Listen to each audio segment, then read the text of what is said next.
transfer portal, man. Transfer portal, we missed you already. You were good to us for that month-plus stretch. Let's kind of get aligned here on what's happened in the transfer portal in the last week or so, because it's been moving and shaking. Not quite as much noise and action as it was when it was open, because remember, the portal is now closed. People are still committing. But a big commitment that happened in the course of the last couple days, an edge previously from Tennessee and from Ole Miss and from Louisville, Tyler Barron, ended up at Miami.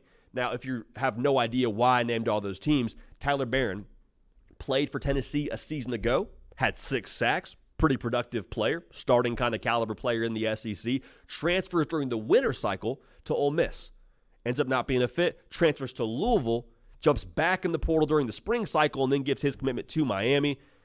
Hey, if you can make it all fit now, if you can make all those pieces mesh, like let's just look at what we have on paper right now for Miami. Simeon Barrow Jr., big get through the portal, big presence in the middle of your defense on the defensive line. Got him from Michigan State. Ruben Bain, freak show, absolute freak show kind of player for you on the defensive line. I think you could argue he was the best defensive player for Miami a season ago. And then you add Tyler Barron, a guy who's got real deal proven production in the SEC. This is Mario Cristobal just doing what Mario Cristobal does. He's going to go ahead and add talent. And oh, by the way, he's going to go ahead and add talent in the trenches. So we'll see how it translates, see how it meshes. But that's a big-time get for Miami. It's a big-time get. Don't let the number of schools fool you. That's a big-time get for Coach Cristobal and company. Speaking of the trenches, USC, hey, they may have heard our in-and-out comp for them yesterday talking about the fries. Got to add a little bit of salt to that defense, a little bit of extra cooking time for them on that side of the football to get to the elite level to match their offense, which is, of course, the burgers. I digress. If you have no idea what I'm talking about, go check out that segment on our YouTube channel. We compared college football teams to fast food programs. But Gavin Meyer, transferring from Wyoming to USC, he's a defensive lineman, 6'4", 282 pounds. And he's not just a big presence in the middle of that defense. You look at his stats over the course of the last 2 years at Wyoming. Let me remind you, he's playing on the defensive line. So defensive linemen don't always have the highest numbers when it comes to their tackles. You kind of got to watch the film and see how they cause disruption. Gavin Meyer in 2022 had 40 tackles for Wyoming. That's ridiculous. He had 26 this past season. USC continuing to up the ante a little bit in the trenches.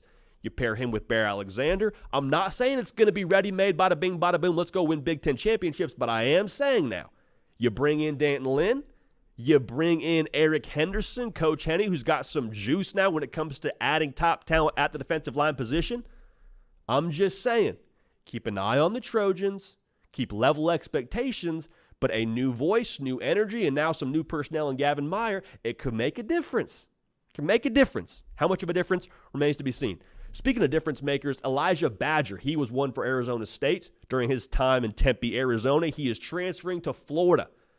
Now, I know that all the headlines around Florida right now are negative because of Billy Napier and Jaden Rashada, but don't let this go without celebration to the good folks in Gainesville. 6'2", 190-pound wide receiver. Watched his highlights, watched his tape a little bit. This dude gets open. Like, he just finds a way to sit in that zone, find a window. That's going to be massive for Graham Mertz. Also, I love what this dude does after the catch. You see him always make one miss, get north and south, exactly what you want from a wide receiver. Really, really solid, quiet pickup for Billy Napier and company. This is now another weapon for Graham Mertz, because that was the talking point when this whole transfer portal cycle began, right? And they go and add Shamir Dike from Wisconsin, who played spring ball with the Gators. He's a guy that played with Graham Mertz a lot at Wisconsin, a lot of chemistry there. You already have Eugene Wilson, so this is another weapon, Elijah Badger, now to take some pressure off of him. Don't look now, but Florida's got a top 20 portal class. I'm just saying. Vibes should be high in Gainesville with what they've done on the portal, and we'll see what happens when they get to the season, how they put it all together. But love seeing them get some more production for Graham Mertz. Badger had over 60 catches and over 700 yards each of the last 2 seasons out there at Arizona State. Now, Michigan's been going to work in the portal. All right? Now, Michigan, they went out and landed themselves just a whole stack full of defensive backs. Lost Keon Saab to Alabama. You lose Rod Moore for the foreseeable future, at least to injury. You hope he can get healthy and find a way to return sooner rather than later. He tore his ACL. Let me just list off these names for you. They landed cornerback Amir Hall from Albany. You say, Albany, that's an FCS school.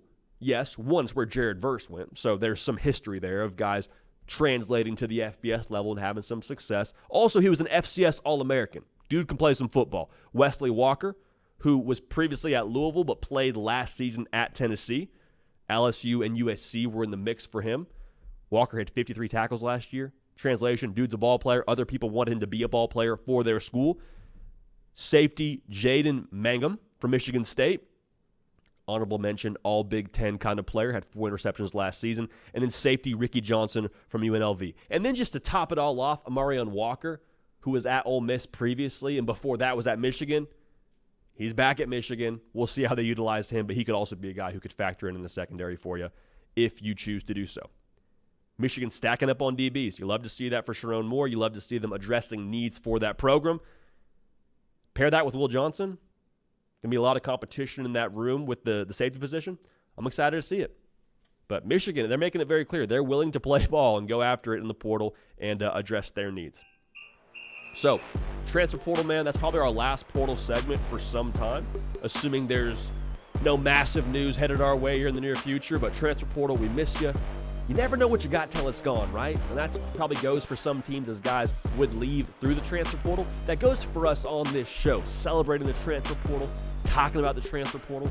Pete Nakos now, I think, was about to get some sleep before the Jaden Rashada stuff broke. But regardless, portal, we love you. We miss you already. And have a feeling we'll see you again real soon.